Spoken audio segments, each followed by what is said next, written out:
Hey guys, Brian with Cajun Cardboard coming at you from the great state of Louisiana. Today's episode is going to be a short one. It's whether or not to grade your one-of-one cards. Some of you guys in the sports card hobby may have heard this kind of back and forth below. It's like collector versus investor. It's PSA versus BGS. It's cards versus NFTs. It's stocks versus cards. There's all these evergreen arguments, these circular arguments where there is no right answer and it's all a matter of taste and opinion. And we're going to talk today about whether you should grade your one-of-one cards. I hear people say it all the time. It's a one-of-one. Don't bother grading it. You don't need to grade it to compare it to another card or separate it as far as the quality of the card from another one, because there's only one in the world. It's this one that you're staring at. And I'm here to make the argument that, well, I'm not making an argument. I grade my one-of-one cards, and I'm just going to give you a list of reasons why. As my viewers, you guys know that I'm pretty transparent about what I do and why I do it. And I've got some idiosyncratic tendencies that most of you may not have. I'm a little peculiar about certain ways that I collect, how I store my cards, the types of grades I need to have in my collection on certain labels. And so I'm a little fastidious compared to most of you guys out there. But sit with me for a second and let me just tell you some of the reasons why I grade my one-of-one cards. And again, I'm not trying to persuade anybody to grade their one-on-one cards. It doesn't benefit me in any way whatsoever, but I thought this was an interesting topic, and it may appeal to some of the newer collectors out there who are confused about whether what are the pros and what are the cons. We're going to talk about some of that today. So I am going to screen share at some point and just show you a couple of my one-on-one cards that I've got in my vault that are all graded, and tell you why I graded them, and we'll look at what they graded and whether it makes a difference or not. But first, I've got a couple of notes over here. You guys know I'm never organized, but this one's kind of organized. This is just a little 5-minute deal where I wrote down some of the reasons why I don't even consider not grading my one-of-one cards. And let me tell you why. The first reason I need to make very transparent and clear is I don't collect raw cards, period. I do not collect raw cards. Any card that I intend to own for an indefinite, for Cajun eternity, those cards are graded. I grade them. I grade them for a bunch of different reasons. So almost all of the reasons why I grade a Prism Silver, Luka Doncic 2018 rookie card, those same reasons apply to why I would grade an extremely valuable, unique, masterpiece, one-of-one Damian Lillard card or LeBron James card or really any player card. All of those reasons why I grade my other cards, those reasons apply to why I grade my one-of-one cards. And then there's a few other reasons why I grade my one-of-one cards as well. So I'm just going to go down my list. Number one is to preserve the card, to make sure the card stays safe. Can you keep a card safe in a penny sleeve and a top loader? Yes. Can you keep a card safe in a binder page? Some people think yes. I had somebody on the channel the other day who had PMG Reds in binder pages and took them out and handled them with his hands. He's a true collector. He is not concerned with the value of those cards. He has also got a lot more... he has fewer nerves than I do, because I could not keep a valuable red PMG card in a 3x3 old school binder, 3-ring binder page. I couldn't do it. It would drive me nuts. I wouldn't be able to sleep. I'd be a terrible husband to Miss Cajun Cardboard. I've got to have closure, so I grade all my cards. So number one is to preserve the card, to keep it safe. Can you keep it safe in other ways? Yeah. Does a 2-piece keep it safe? Yeah. Does a sleeve and a top loader? Yes. Does putting it in a mag? Yes. All those are fine. That's absolutely fine. You don't have to grade a card to keep it safe. But I know that by grading a card, it's not foolproof. It's not. If it gets shot by a machine gun, it's going to explode. If you throw it in a pool, it's going to be a problem. If you drop it on your way to putting it in your Zion case at a card show, it can crack. There's a lot of things that can happen to a graded card, but it minimizes the bad things that can happen to a graded card. So I grade mine. The second reason is consistency. You guys know me. You guys know how I collect. I don't collect mixed grade sets. I don't collect SGC slabs. I stick with PSA and BGS, and I'm very regimented in the way that I collect. A lot of other, mostly set collector types out there like me, or people with those types of the need for closure type tendencies, whatever you want to call people like me, like to match their cards. And so if you collect, some people out there collect BGS only, some people collect SGC only. Some people collect PSA only. I collect graded cards only, and I like them to match. And so for that reason, I don't want to have 1,200 cards in my vault that are PSA, another 1,000 that are BGS, and then one raw one-of-one card. It doesn't make any sense. And the other reason is I have to have closure. I can't not know what grade a card is. I don't know how I got through the 80s as a kid. Maybe it's because I didn't know what the other side held. I didn't know what grading was going to be, or that it was going to exist in the future. So it was real easy for me to, put my cards in 3-ring binders and put them in top loaders, probably without penny sleeves like most kids did, and collect them in boxes just like that. But now that I know what grading's like, and I know that the certainty it gives me, you may not agree with the grade you receive. I very rarely do. I shouldn't say that. Oftentimes I do not. We'll just put it that way. But getting that grade, especially if it's the one you want it to get, provides a great deal of closure for weirdo brain people like me. That closure was reason number 3. Reason number 2 was matching cards and consistency in your type, the cards you collect, keeping them all in the same types of slabs in the same locations, sorting and organizing. And number 1 was preserve the card. Number 4, it does add value. Anybody out there who says it doesn't add value if you get a PSA 10 on a 1-of-1 is a lunatic. And here's why it can only add value. Because if you grade the card and it comes back a PSA 5 and you don't like it, crack the freaking card out. It's a free swing. It is a free swing. Try to hit a home run, hit it or don't. And guess what? It's not a free swing because you got to pay the grading fee. If you don't want to pay based on what the card's worth, then don't send it to PSA. Send it to BGS. It is worth a few $100 to take a shot at a PSA 10 because whether people like to admit it or not, I know for myself, and you can comment below if you disagree with me, and that is absolutely fine. But if I see a PSA 10 1-of-1, I'm damn sure going to pay more than I would for a PSA 7 1-of-1 or a raw 1-of-1. I just will. It's just a fact. And so if you run the card up the flagpole with PSA or BGS and it comes back a PSA 10, you've won. Your card is worth more, no matter what anybody says, than that same card when it was in its raw condition.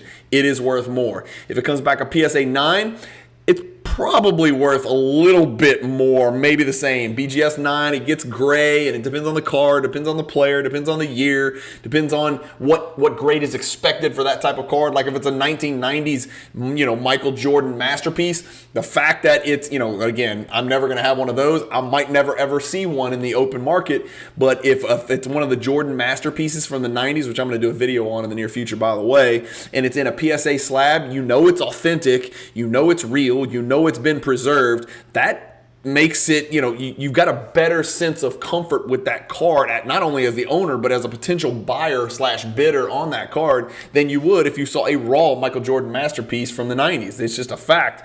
And so, it does add value, not just the numerical grade, but the fact that it's in a slab period, that some graders looked at it that have a reputation, PSA, BGS, SGC, and they deemed that it was authentic. That in and of itself is worth something, in my opinion. And again, usually with one-of-ones, in the ultra modern era, we don't see many fake 1-of-1 cards in the ultra modern era, right? You're not going to see a bunch of fake Kevin Porter Jr., 2019 rookie cards. Another reason is it's free swing. We just talked about it. And I say free, it's not free. Depending on the 1-of-1 card, it could be $15 now with PSA, depending on how cheap the card is. If you don't want to pay based on the value of the card, like I said, send it to BGS or SGC. But I have to put the card in a slab because I am built like that and wired that way. If it comes back PSA 8, is that more valuable than a raw? Like I said, it depends on the year, the era of the card, the player, what type of grade is expected. If it's an ultra modern chromium black prism 1-of-1 or an optic black 1-of-1 or a gold vinyl 1-of-1, then I think that the expected grade is a 9. I think if you have it in a 10, it does add value, and I think that is a superlative grade, the best of the best. If it comes back a PSA 8 and it's a 2010 card, people may be fine with that, and it might have the equivalent value of that same card in raw condition. condition.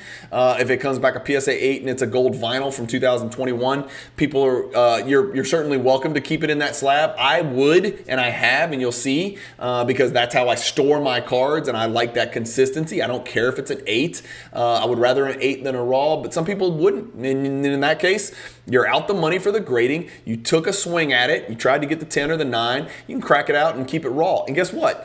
I know that PSA talks about this fingerprint technology. I ain't buying it, because I've sent the same cards back to PSA and they've come back that they wouldn't grade in the first place, and they've come back and they've graded. I'm about to do a PSA grade reveal with 2 cards that were deemed men's size. I sent them back. They came back a 10 and a 9. So I know they don't have fingerprint technology for non-serial numbered cards.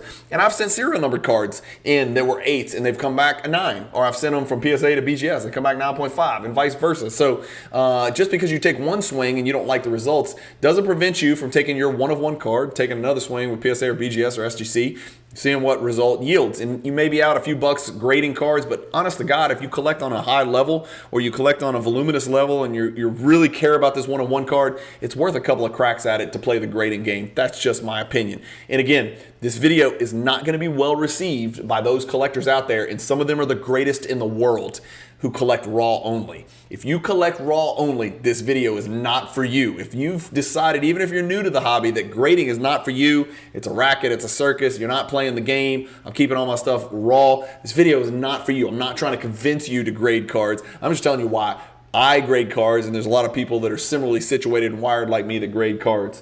An interesting thing is I did a YouTube poll, do you grade one-of-ones? I put that poll up right before I shot this video. So go find that YouTube text poll that's on my channel and answer the question, because I am curious. I hope we get, hundreds of responses, because I think this is an issue that's been brought up many times. And for a while there, it was like very matter of fact, oh, you don't grade one-of-one cards. Why would you? It's the only one. Well, that doesn't really make sense to me. There's lots of other reasons to grade a card than to, say my card's graded higher than yours. There's just a lot, and there's more reasons to grade a card than just adding value to the card. Like I said, closure, consistency,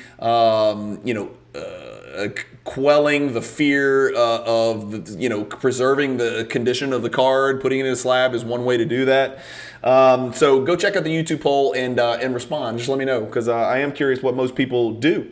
In a nutshell, God, my phone always goes off in these videos and I forgot to silence it. If you grade raw, leave it raw. If you grade gold prism PSA 10s, if you grade gold prism serial number to 10s, and if you grade color match cards, and if you grade base cards and silver cards and autograph cards, then grade your one-of-ones. There's no reason not to grade a card. All the reasons that apply to whether you grade or don't grade on other cards will apply to this in the same exact way to the one-of-one cards. And if you purely invest or flip, I think it's worth taking a swing at it. That's just me, because I don't know about you guys, and let me know in the comments if I'm wrong, but if I see a gold vinyl PSA 10, I personally would pay more for that than I would a gold vinyl raw or a gold vinyl PSA 8. Okay, so here's a couple of my graded one-of-ones that I've got in my PWCC vault. I created a shareable link, and I'm just going to kind of walk you guys through them. Some of these are big cards, some of these aren't, and some of these may be big cards one day, who knows. But first one is just a 2019 Prism Black. I graded this card myself, bought it real early in the game when KPJ was a rookie. It's the Sensational Signatures autograph card. I've also got the gold parallel serial number to 10. Real proud of this black one. It came back a 10, and like I said in the video, I think if a card grades a 10 and it's a one-of-one, I think it only enhances the value. It certainly can't detract from it. And at the time, I probably paid $12 to $15 to grade it. And so I think that's money well spent and worth taking the swing. The next one's another black one, and it's a BGS 9.5 quad gem. Damian Lillard. I'm trying to collect the rainbow of this particular insert from 2016. It's the first step insert. And so that's a nice looking Dame one-of-one right there. I used to have a bunch of Anthony Simons one-of-ones, but I have since sold them, and or they're listed on eBay right now, believe it or not. So if you're interested in those one-on-ones, let me know. This one I ran up the flagpole. I knew it was going to grade no better than a 9, but it came back an 8. And this is the example, like I was saying, that this may be worth about the same as the card in raw condition. I collect graded cards, and so for that reason, I wanted the card in a PSA slab. If it graded a 6, I would probably still leave it in the PSA slab. Actually, I would probably crack it and try again. But if it graded a 7, I would have left it in the slab because I can see up here the whitening on the corners. It's not going to be perfect. It's very white on the corners. If you look at it on the back, you can see some of the same stuff. Actually, it looks pretty good on the back. So a little bit rough bottom left, and there's your 101 stamp right there. So here's an example of a card that came back a little bit worse than I expected or had to hope for. I'll hope for a 9. Came back an 8. I'll leave it in the slab. Not a big deal to me. Here's one that I paid a premium for, right? It's a Skylar Mays gold vinyl 101 rookie card from Donruss Optic. It's the only one in the world, but it was already graded. I bid higher because it was a PSA 10 than I would have if it was a PSA 8, 9, or raw card. It's just a fact. I don't know if I'm the only person in the world who thinks this way. I'm curious to get your comments below and let me know if you're the same way as me. What else do we have in here? We got a Damian Lillard Fireworks Gold Shimmer. That's, sorry, not a 1 of 1. It pulled because it was a 1 of 10. That's a 1 of 10. That's it. So there's my 1 of 1 cards. Not a lot. 1, 2, 3, 4. I've got 4 1 of 1 cards left. I used to have like 12 Anthony Simons 1 of 1s, but I've kind of cashed out on those guys and sold them as the getting's good. But anyway, thank you guys for watching. Again, I apologize for the background noise. I'm trying to jam these videos in and stay consistent for you guys and get you 6 or 7 videos, sometimes 8 videos a week, and it's tough to do in an office atmosphere. Even in the early morning, sometimes the phone rings and I can't prevent it, but there is something called silent, which I could turn my phone to if I had the big brain to remember. So apologies for the background noise. Hopefully you enjoyed the video. I am curious to see what you guys think about the video and what you would do if you pulled a 1 of 1 card in ultra modern, or if you had a really valuable late 90s, early 2000s 1 of 1 card. Would you put that thing in a slab? If so, was it BGS, PSA, SGC, or would you keep it raw? Are you a raw collector and do you think I'm an idiot? Or do you guys that are watching have